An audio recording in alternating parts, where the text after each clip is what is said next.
Olá pessoal, meu nome é Amanda, sou professora do Departamento de Economia. Eu leciono as disciplinas de Econometria 1 e Técnicas de Pesquisa atualmente, no semestre 2021.1. Esse vídeo, ele serve como um auxílio para vocês no processo de escrita dos trabalhos, apresentação de trabalhos, para que vocês não cometam erros que são comuns e que podem tornar o trabalho de vocês algo que não vai ser aceito pelos professores, por exemplo, no caso de incorrer em plágio. Então hoje a gente vai falar um pouquinho sobre resumo, o que é um resumo, como se faz um resumo, o que é uma citação, quais as normas que a gente tem que estar cientes para utilizar citações da maneira correta e não cometer o que é um crime dentro do Código Penal brasileiro, que é o plágio e falsidade ideológica. Então, a gente vai ver um pouquinho de cada uma dessas coisas, tá?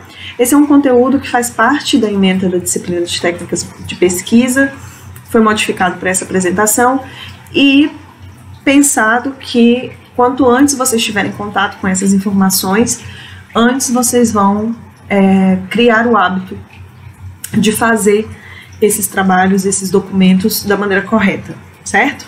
Então, vamos começar. Bom, antes de qualquer coisa, a gente precisa falar um pouquinho sobre um elemento de estudo, do processo de estudo de vocês, que vocês às vezes são solicitados a entregar em determinadas disciplinas, mas que talvez vocês não tenham contato com a definição, com o que é um fichamento. Então, alguns professores podem solicitar nas disciplinas um fichamento da bibliografia, um fichamento das aulas, um fichamento de aulas práticas, enfim. E isso é muito vago se a gente não especifica do que se trata um fichamento.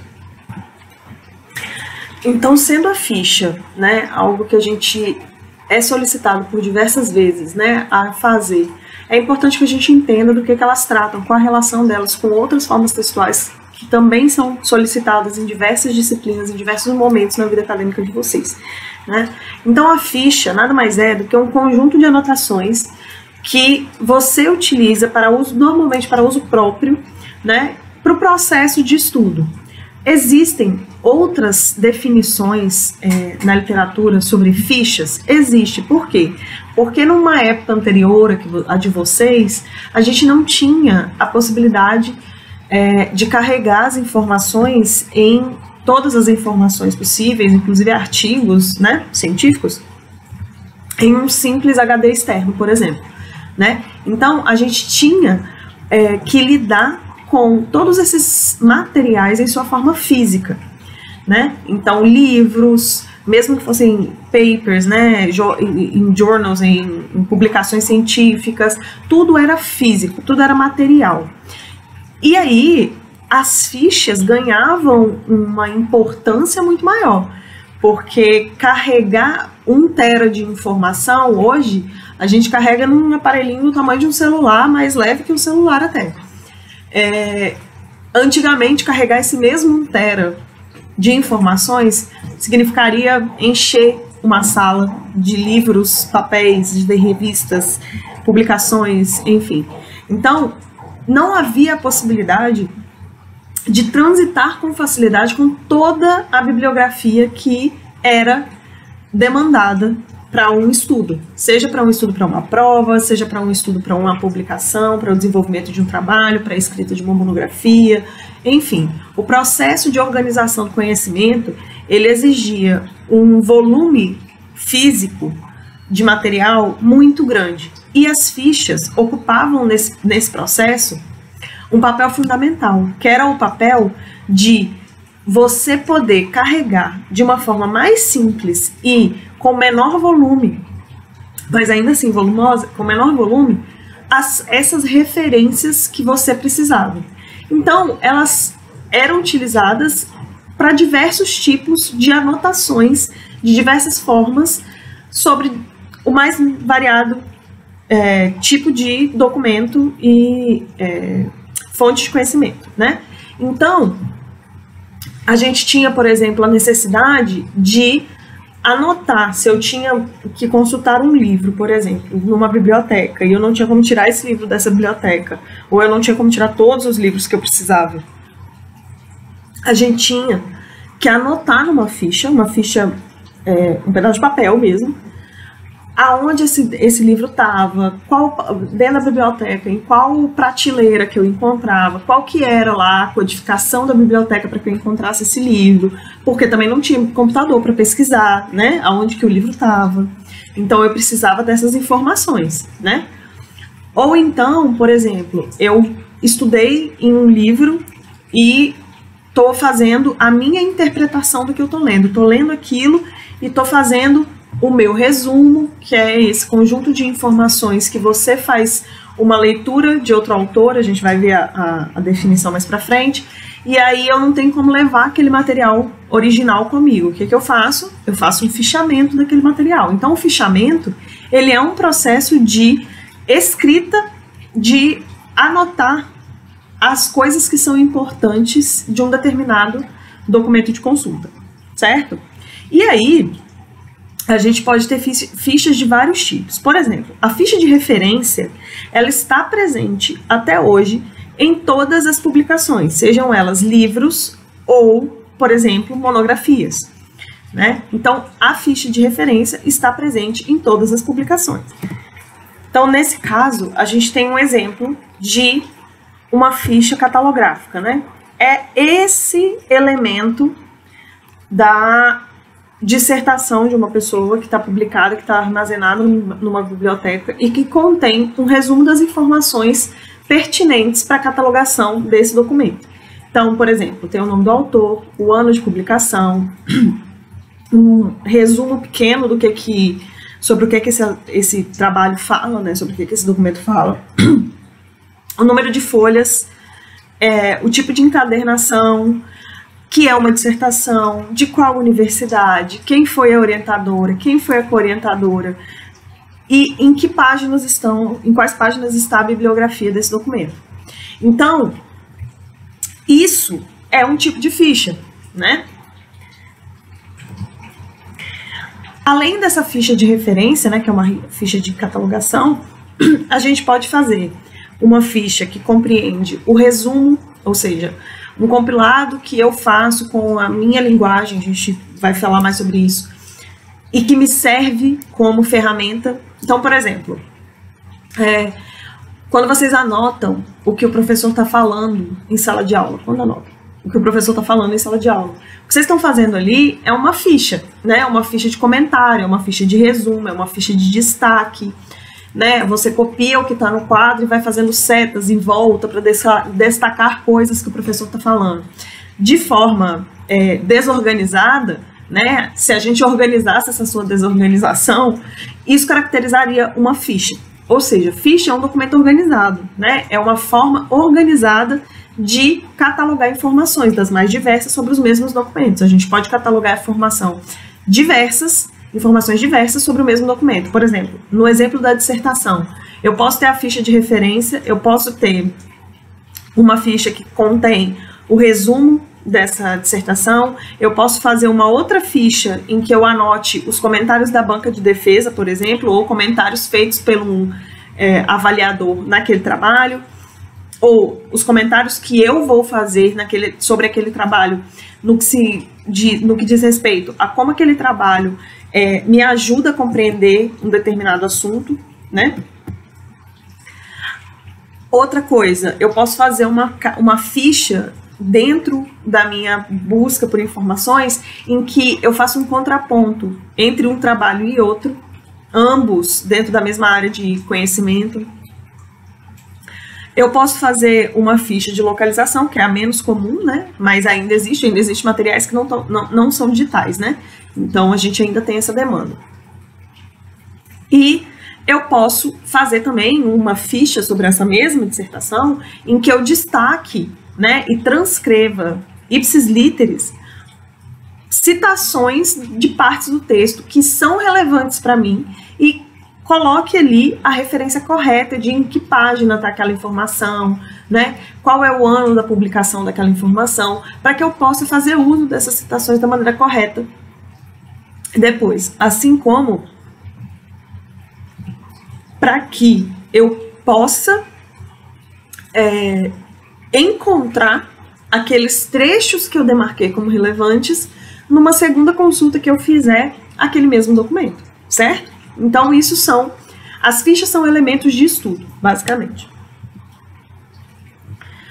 Para que a gente estabeleça esse processo de fichamento, né, e principalmente de fichamento de resumos, ou seja, como fazer um resumo, a primeira coisa que a gente tem que ter em mente é que a gente nunca deve, por exemplo, grifar um documento físico ou digital também, né, no PDF, destacar de forma permanente ali na nossa primeira leitura do documento. O documento precisa ser lido mais de uma vez para que eu possa, de fato, discernir quais são esses elementos que são relevantes de serem destacados. E por que isso? Eu não sei se já aconteceu com vocês, de vocês pegarem, por exemplo, um trabalho ou um texto que o professor compartilha no Xerox ou mesmo digitalizado, e esse texto está grifado por alguém, pelo professor, pela pessoa que forneceu aquele material para o professor, enfim. Quando a gente pega um texto já grifado, o natural para a gente, para os nossos olhos, é não ler o que está em volta, é ler só a parte grifada. E quando a gente está lendo o material pela primeira vez, a gente ainda não tem familiaridade suficiente com aquele material para garantir que o que eu estou grifando é de fato o mais importante dentro daquele material. Então, a gente só pode fazer esse processo de destaque, né, para criar fichas das mais diversas, numa leitura que se repete. Então, se a gente fosse pensar no ótimo de funcionamento, toda vez que um professor pedisse para você resumir um texto, resumir um capítulo do livro, fazer uma ficha de pontos de destaque de um determinado material, o ideal seria que você só elaborasse essa ficha, que você só elaborasse esse documento de resumo após ter lido pelo menos 3 vezes o documento que você precisa referenciar, que você precisa resumir, que você precisa catalogar. Por quê? Porque na primeira leitura, a gente primeiro vai entender a linguagem que o autor está usando, né? Isso é um ponto importante, né? Porque cada autor tem, dependendo da área, uma linguagem de apresentação do conteúdo diferente. E nem sempre a gente está familiarizado com ela. Então, primeiro a gente precisa se adaptar àquela estrutura de texto, àquela linguagem, aquele assunto, pode ser um assunto novo, enfim. Na segunda leitura, eu vou começar a perceber o que o autor repete muito, o que o autor retorna muito, aonde eu tenho algo ali que toda hora é recolocado, a recorrência de assuntos dentro daquele documento. Por quê? Porque essa recorrência indica para mim que esses elementos são fundamentais. E normalmente, no entorno de elementos fundamentais, está discussões fundamentais também dentro do documento. Então, isso é um segundo momento. No terceiro momento, sabendo quais são os elementos fundamentais daquele documento, eu começo a perceber, por exemplo, como que se sustenta, quais são os objetivos, como que esse autor trabalha essa questão que eu estou analisando, né? Como que aquilo dali é construído, como que eu posso sintetizar aquela informação. Por quê? Porque aí eu já tenho conhecimento, eu já sei o que é mais importante, eu já sei qual é o objetivo do autor, eu já sei como que o autor fundamenta a importância do que ele está destacando, e aí sim eu posso sintetizar as ideias que eu estou observando naquele texto, certo? E aí o que normalmente acontece é que a gente faz o resumo na nossa primeira leitura. E esse resumo, ou essa ficha, ela pouco contribui para o entendimento futuro do que foi lido, né?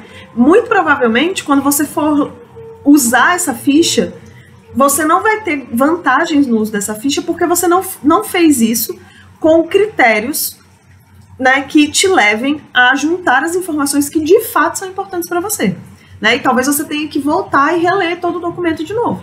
Então, a ficha perde o sentido. Porque a função da ficha é que você não precise reler tudo de novo. Então, se você está precisando fazer a releitura, então as fichas estão sendo mal utilizadas, certo? E a gente tem a ficha de resumo, que quando um professor pede para você, em uma disciplina, um fichamento, talvez ele esteja te pedindo um resumo, ou talvez ele esteja te pedindo uma ficha de pontos relevantes, ou seja, para que você destaque quais são os pontos mais relevantes discutidos naquele livro, capítulo, artigo, trabalho, enfim, ok? Aí cabe a você perguntar para o professor qual é o tipo de ficha que ele está te solicitando, ok? Mas o que é um resumo? Que é outra forma dos professores pedirem para vocês também. Ou ele pede um fichamento ou ele pede um resumo. O que é um resumo? O resumo é um texto que sintetiza uma ideia, né? Então, por exemplo, todo trabalho publicado costuma ter resumo, né? Então, por exemplo, a dissertação, ela tem um resumo. E naquele resumo, o autor apresenta os principais elementos do seu trabalho, né? O resumo do autor ali, ele serve para apresentar ao leitor as ideias principais contidas naquele trabalho, para que antes mesmo que eu comece a ler aquele trabalho, eu vislumbre se aquele trabalho tem elementos que me interessam ou não, né? Então esse é o meu primeiro ímpeto de ler um resumo. Há resumos de diversos tamanhos. Então, por exemplo, resumos de artigos são resumos bem curtos, que têm a mesma função do resumo de trabalhos acadêmicos, tá? Só que esse resumo, ele é bem menorzinho, porque o artigo não é muito grande, né? Os artigos giram em torno de 20, 25 páginas. Então, o resumo é um parágrafo único com 250 palavras, né? E aí, ali, a gente vai expressar qual é o intuito daquele estudo, o que quem pegar aquele estudo tem que saber sobre ele para saber se aquilo é interessante, entendeu? O resumo tem essa função dentro desses trabalhos. Então, a gente pode associar o resumo de um artigo a um tweet, enfim, a um comentário, a uma legenda de uma foto, né? A gente destaca ali o que é mais importante. O resumo que a maioria dos professores pede em disciplina, ele é um pouco mais flexível, porque ele se assemelha muito ao que a gente tem como forma de submissão de trabalho em evento, por exemplo, que é o resumo expandido. O resumo expandido, ele também é uma síntese, ele também apresenta informações sintetizadas de um trabalho maior, mas ele é mais extenso do que o resumo do próprio trabalho. Né? Em que sentido? Ele é separado por seções, então ele tem introdução, ele tem desenvolvimento, ele tem conclusão, né? Ele é mais, a dissertação é maior ali, né? A dissertação em termos de escrita é maior, não é um parágrafo único, normalmente tem limite de palavras também, mas é um limite muito maior, tipo 10.000 palavras, então é muito maior do que um resumo de artigo, né?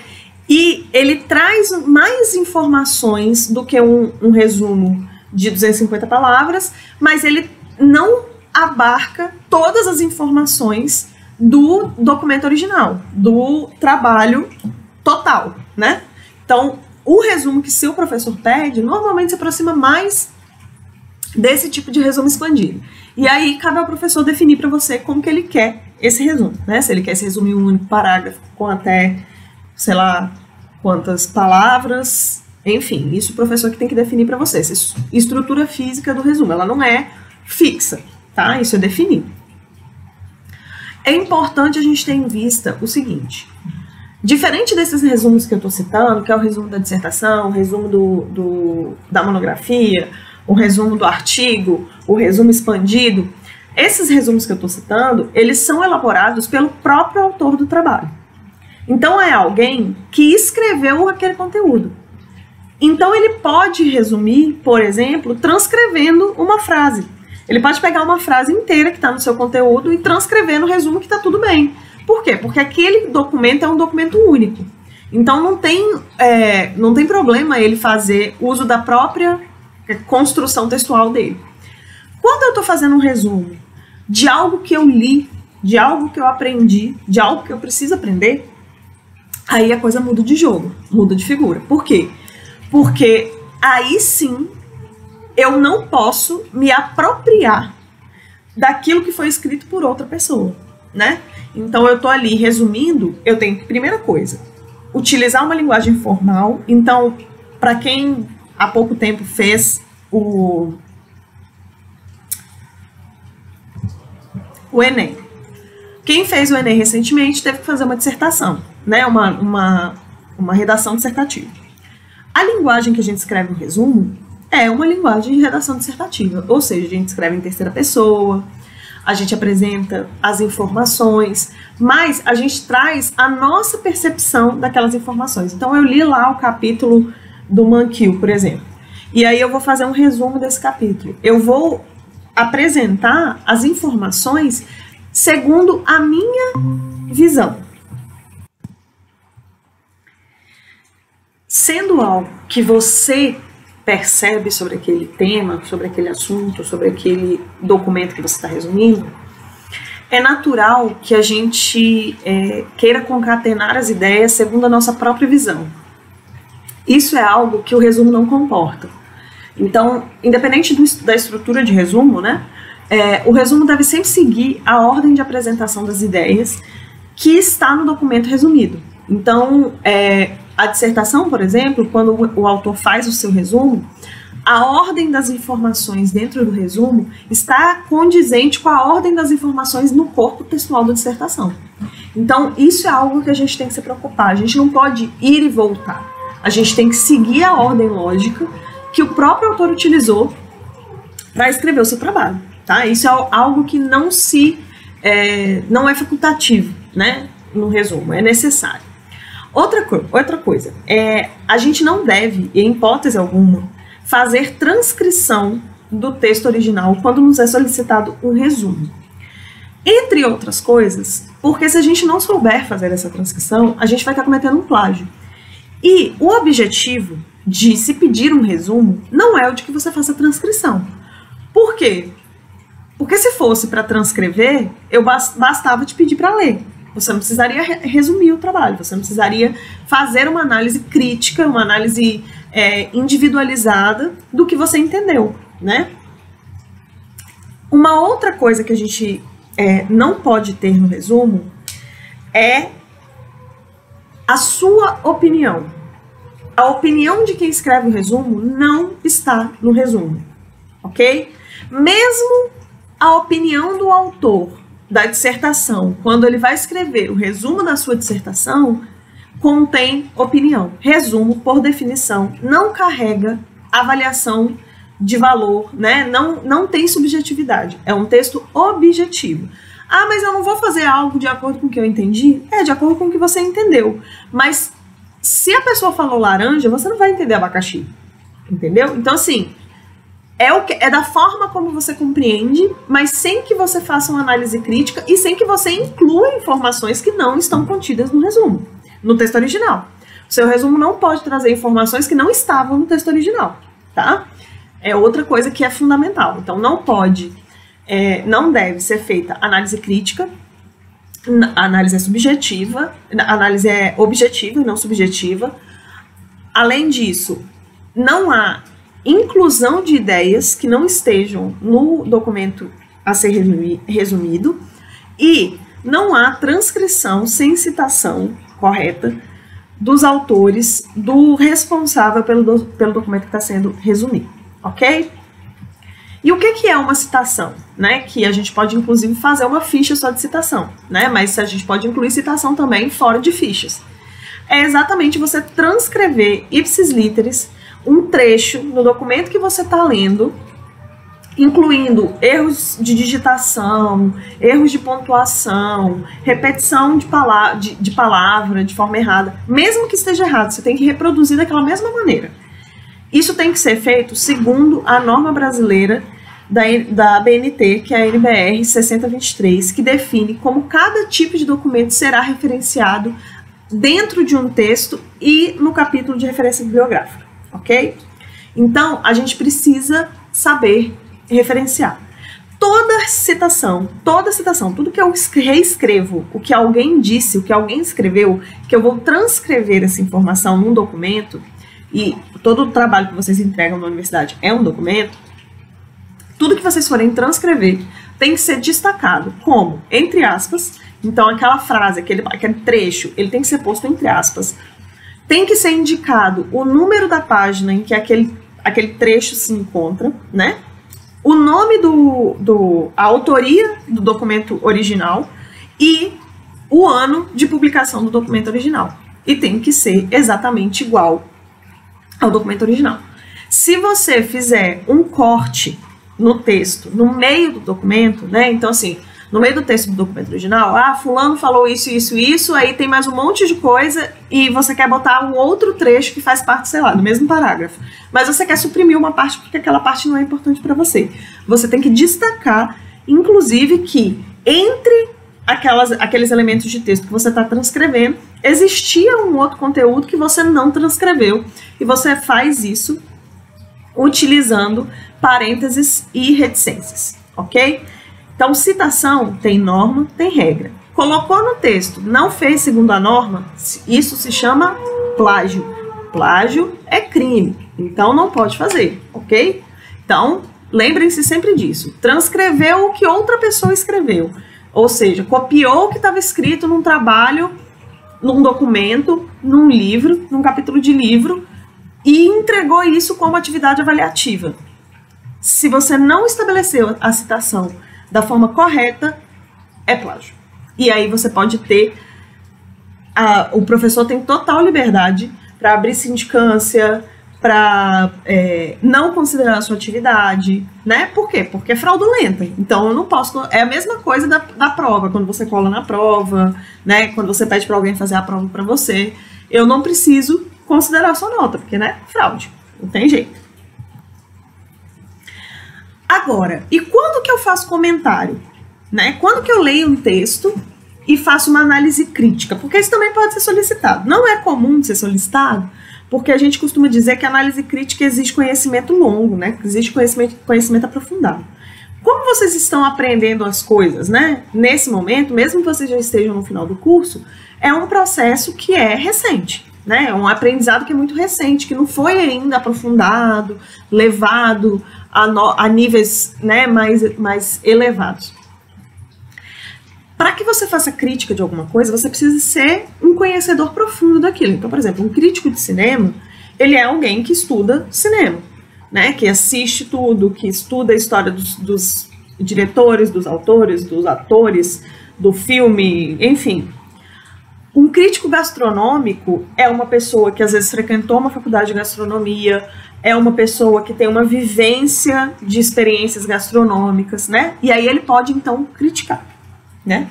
Agora, se eu não posso ser crítico de gastronomia, por exemplo, porque eu não tenho esse gabarito, eu não tenho essa formação adequada, eu não tenho essa titulação para fazer isso. Mas eu posso te solicitar que você faça uma análise crítica dentro do que você aprendeu na disciplina, por exemplo.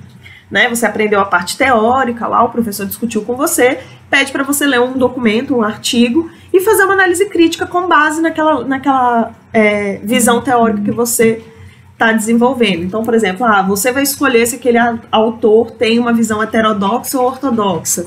E quem vai dizer isso é você, não é o autor. Então, isso é uma análise crítica, que só é possível de ser feita quando é solicitado assim.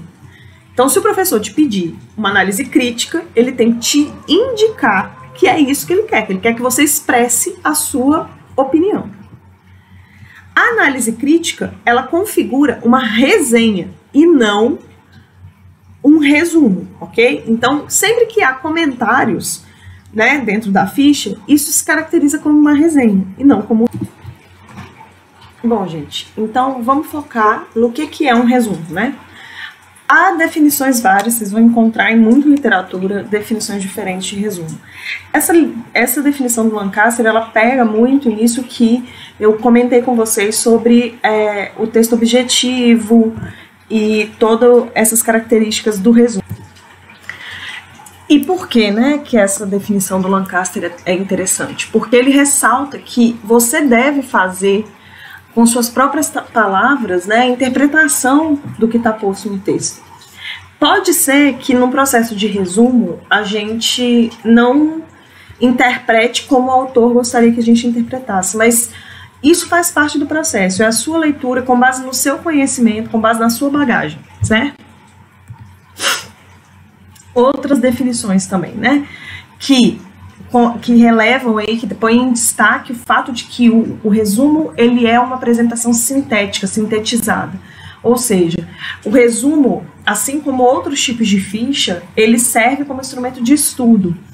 E ele deve contribuir para o seu processo sem que você precise ficar retomando o original, o documento original, né? Então, ele deve ser inteligível, ele deve ser compreensível. Eu tenho que conseguir entender o documento original tendo como referência só o resumo, né? E aí, uma outra ficha com destaques de referência e etc. pode ser trazida para que complemente quando eu quiser destacar alguma coisa em específico dentro do texto, ok? Mas essas definições, elas deixam claro que o resumo ele é escrito em terceira pessoa, o resumo é um texto que não transcreve o texto original, o resumo é um texto que seleciona e tem como foco as principais ideias do documento original. O resumo, ele sintetiza e ele é tão completo quanto o documento original. Então, ele tem essas características, certo? E a gente precisa ter em mente, quando a gente vai fazer um resumo, 3 perguntas básicas, que são as perguntas. Do que esse documento trata? Qual que é o tema desse documento, né? O que ele pretende, o que os autores pretendem com esse documento? Qual é a função desse documento? Qual é o objetivo desse documento? E com base no tema e no objetivo, como que o autor descreve e apresenta suas justificativas, resultados e discussões entre outras literaturas, né? Então, a gente tem que tentar responder essas perguntas. Sobre o que esse texto fala, o que ele pretende fazer e como que ele pretende fazer isso, né? Então, nunca deve ser feito após a primeira leitura, né? Somente na segunda e na terceira leitura somos capazes de responder as perguntas anteriores. Então, essas 3 perguntas você não consegue responder na primeira leitura, como eu tinha falado lá atrás. Então, como que a gente faz um resumo na prática, né? A primeira coisa é definir qual que é esse assunto, ou seja, qual que é o tema, qual que é o assunto central. O assunto central é desigualdade de renda, o assunto central é política monetária na década de 2000, o assunto central é dívida externa em contexto de crise, enfim. Qual que é o assunto central desse documento, né?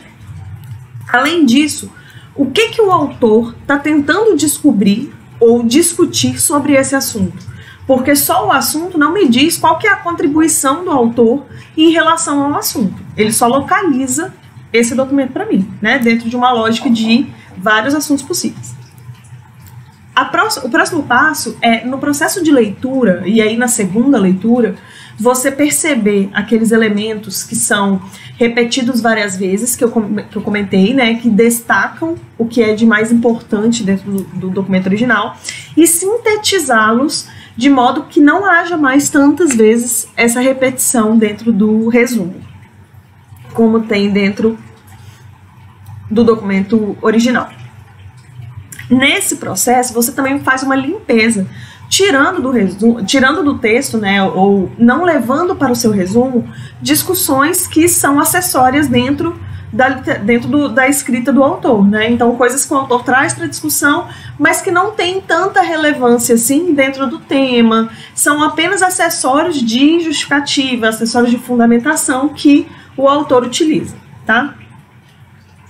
É importante que você generalize ideias, então que você pegue ideias que são, de alguma forma, repetidas dentro do documento. Por exemplo, se dentro do documento o autor fala que, por exemplo, num trabalho sobre desigualdade, o autor fala que percebeu-se desigualdade de gênero, de raça, e vários tipos de desigualdade. Você pode sintetizar isso dizendo que o autor percebeu ou percebeu-se uma variedade de desigualdades presentes no modelo. Um exemplo, né? Então, selecione as ideias principais e o mais importante, os parágrafos do seu resumo, caso ele seja escrito em mais de um parágrafo, mesmo que ele seja escrito num parágrafo único, as frases, elas precisam estar conectadas entre si. Então, não são blocos de informações separados. O resumo é um texto. Pensem sempre na redação do Enem. Sempre que você pensar se o seu texto é um bloco coerente, é um bloco coeso, pensa na redação do Enem, né? Essa é a mesma ideia aqui.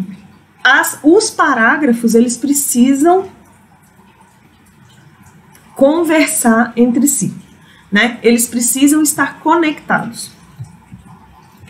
É importante você apresentar no seu resumo, no cabeçalho do seu resumo, a referência do texto resumido segundo a norma da BNT, né? O tipo de texto, então, se é um artigo, se é um documento, se é um documento oficial, se é um livro, se é um capítulo de livro, se é uma monografia, enfim, qual tipo de documento é esse que você está resumindo, né? Dentro do seu texto, no corpo do seu texto, é como se você dividisse o texto original em assunto, objetivo, articulação de ideias e conclusão. Seu resumo não vai ter subseções, mas ele deve apresentar nessa ordem as informações contidas no documento original, ok? E ele pode ou não ser sucedido de palavras-chave, que são palavras que, em uma única palavra ou em duas palavras, né, em uma expressão simples e curta, você consegue definir o tema desse texto original, tá? Do documento que está sendo resumido. O que não deve ter no resumo, né? O que a gente deve evitar no resumo? Fórmulas e repetição de ideias do autor. Ou seja, você mudar as palavras, mas dizer a mesma coisa que o autor disse, também não é certo, tá? Também está errado. E fórmula, a menos que você... É porque, se a gente pensar assim, ó, aí você pode pensar, nossa, mas como é que eu vou explicar o negócio, Amanda, sem fórmula? Pensa assim, quantas fórmulas você achou naquele documento? Quantas fórmulas você achou naquele capítulo de livro? Se for um número muito grande de fórmulas, se você usar todas as fórmulas, se você usar uma fórmula no seu resumo, muito provavelmente você vai ter que usar todas. Então, assim, será que é tão importante assim? Isso é algo que você tem que avaliar. Será que é tão importante assim, dentro desse resumo, eu apresentar fórmulas? Será que eu não consigo discutir sem a necessidade de fórmulas, né? Enfim, o que não pode no resumo? Como eu já falei, não pode fazer análise crítica nem subjetiva. Então, tudo é feito de forma objetiva. Não deve ser feita enumeração de tópicos. Então, não é você enumerar a introdução, aí depois o autor falou isso, aí depois o autor... Não, o texto é um texto coeso e contínuo, né? Eu preciso ter uma conexão entre os parágrafos do seu texto. A escrita jamais em primeira pessoa, porque você não fez nada. Pensa sempre que você está resumindo um trabalho que você não tem contribuição nenhuma sobre ele. Então você não pode escrever em primeira pessoa. Quem fez não foi você, certo? O trabalho original. Não deve desordenar as ideias dos autores, como eu já tinha falado, e não deve transcrever partes do texto, né? Deve evitar a transcrição de partes do texto, e sempre que eu fizer, tem que fazer de forma coerente com a norma da BNT, ok? Então, puxando aí para aquele asterisco aqui que eu coloquei de que análise crítica é resenha, a gente também tem a definição de resenha. A resenha, por definição, é um texto muito mais complexo do que um resumo.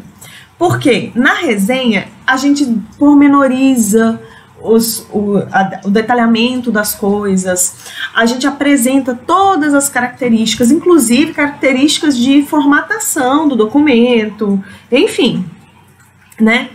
É uma redação muito técnica e que presume conhecimento aprofundado sobre o tema, certo? Mas é o que eu falei, se os professores estão solicitando resenha, então é uma análise crítica, tá? E aí você vai fazer a crítica de acordo com o que você sabe. E tudo bem, se é isso que o professor quer, a gente pode fazer também, não tem problema. Mas entendendo que quando se pede um resumo, não deve ter análise crítica, porque isso é uma resenha, certo? Então o principal aqui é a gente saber o que é uma coisa e o que é outra coisa, e não fazer essa confusão, tá bom? A ficha comentário, então, é uma ficha que está associada à escrita da resenha. Então, vamos para a parte que é a parte crítica dessa apresentação, né? Primeiro, resumo não é cópia. Resumo não é a transcrição do que o autor disse, tá? Então, quando eu faço o resumo, não faz sentido. Se eu estou resumindo um texto que não é meu, não faz sentido eu transcrever o autor, tá? Não faz sentido eu fazer citação direta. Mas caso essa citação seja referenciada, beleza. Mas o seu texto completo, ele não pode ser recorte e cola do texto original, entendeu? Ele precisa ter a sua característica, ele precisa ter a sua visão do que você leu, tá bom? Resumo não é enumeração de tópicos, então não é blocos separados e sem conexão, sem coesão entre eles. Não, é um texto dissertativo, ok? E sempre lembrar que cópia não referenciada é plágio, e plágio é crime, tá? Então eu trouxe aqui o contexto, os artigos da lei, tá? Que definem, é uma lei do Código Penal, que define o que é plágio e a pena para plágio, tá? E qual que é a questão aqui?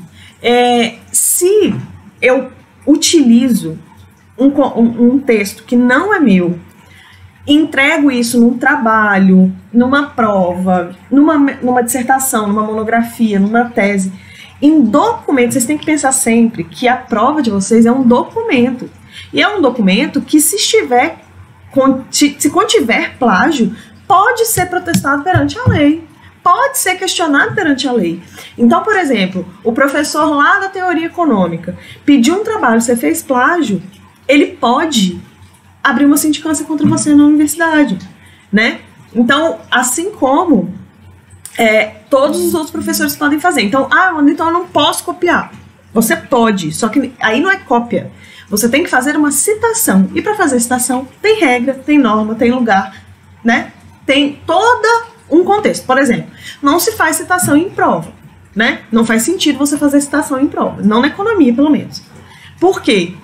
Porque você tem... O que está sendo pedido ali é o que você aprendeu, é o que você sabe, é o que você consegue dizer sobre o assunto, né? E não a cópia do que alguém fez, né?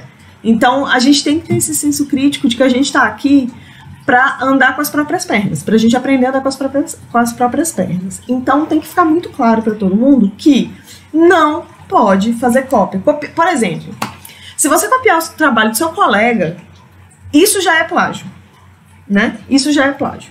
E já pode dar problema para vocês, entendeu? E existe pessoas que cometeram plágio em trabalhos de conclusão de curso em universidades que perderam título, né? Perderam o título de doutor, de mestre por causa de plágio, tá? Então, assim, não pode, gente. Não pode de forma alguma fazer cópia sem fazer referência, tá? Isso é uma apropriação de algo, de uma discussão, né, de um texto, de um conhecimento ali que foi trabalhado, que foi desenvolvido, que a pessoa pesquisou para poder apresentar. Você está se apropriando de forma indevida, tá?